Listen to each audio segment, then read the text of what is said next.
তারুণ্যের সমাবেশে বিএনপির ভারপ্রাপ্ত চেয়ারপারসন তারেক রহমানের কাছ থেকে শুনলাম ডিসেম্বরের মধ্যেই নির্বাচন হবে, ডিসেম্বরের মধ্যে নির্বাচন হতে হবে। খুব শক্ত করে তিনি বললেন।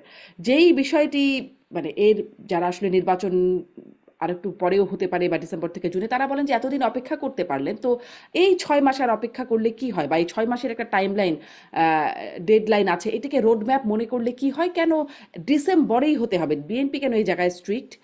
আবার অন্যদিকে ডক্টর ইউনূস সরকারের আসলে কেন আরো 6 মাস লাগবে, কি হবে এই 6 মাসে, তারও তো কোনো বার্তা নাই।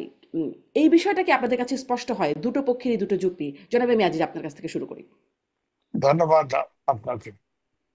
ডিসেম্বরের মধ্যেই নির্বাচন হতে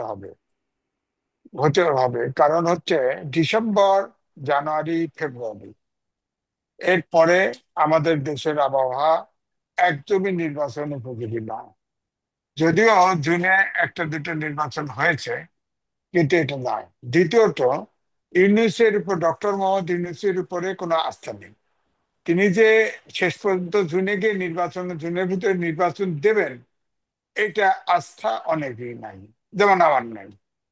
ধরেন, তিনি বলেছিলেন, আপনারা ইউটিউব খুলে দেখেন, যে রাজনৈতিক দলগুলি যতটুকু সংস্কারে ঐক্যমত হয় সেটুকু নিয়েই নির্বাচনে যাব, যদি না হয় তাও নিয়ে নির্বাচনে যাব। আমি ওয়েবসাইটে দিয়ে দেব, কে কোনটাতে একমত হয়েছে একমত হয় নাই সেটা জনগণকে জানিয়ে দেব।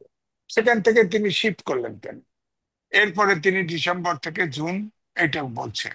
কিন্তু আপনি দেখেন যে এই কিছু টালমাটাল অবস্থা চলে গেল সেনা প্রধান বক্তব্যের পরে।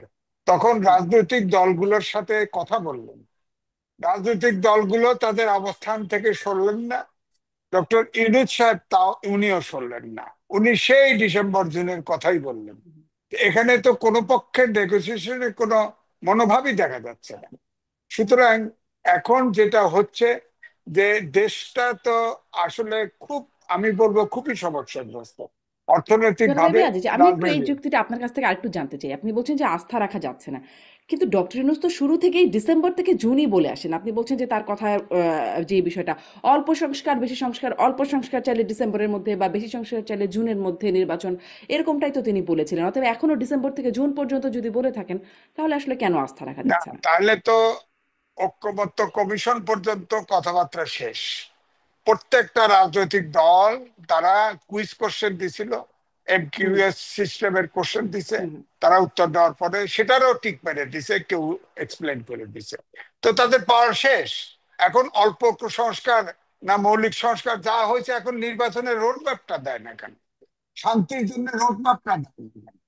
আসলে তিনি চালাকি করতেছে, এবং তিনি কিভাবে তার ক্ষমতা লিঙ্গায়ন করবে সেটাই তিনি চেষ্টা করতেছে। আর আমার বক্তব্য হচ্ছে, এই সরকারটা আসলে আমার কাছে মনে হয়েছে বিজাতীয় সরকার এবং অবৈধ সরকার। কেন বলবো? দেখেন, আমরা বরাবর বলছি 662 জন সেনানিবাসে আশ্রয় নিয়েছিল, সেনা প্রধান বলেছিলেন। হ্যাঁ, সেই লিস্ট কিন্তু তালিকা দিয়েছে। সেখানে প্রধান বিচারপতি এবং 2জন অ্যাপিলেট ডিভিশনের বিচারপতি এই সেনানিবাসে আশ্রয় নিয়েছিল। তাহলে এই সরকার, এই রাষ্ট্রপতি রাষ্ট্রপতি যে বলল যে সংবিধানের 106 অনুচ্ছেদ অনুযায়ী, হ্যাঁ, এই সরকার কাজ চালানোর বৈধতা দিয়েছে। তো কোথায় দিল? কে দিল?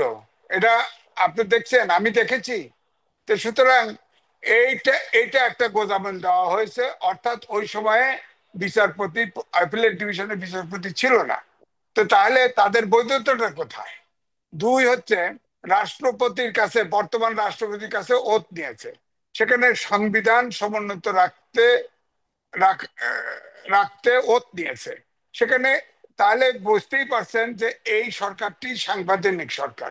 তো সাংবিধানিক সরকার যদি হয়, ওথ নিয়ে থাকে, তাহলে তো এই সংবিধান সংস্কার করার ম্যান্ডেটই তাদের নাই।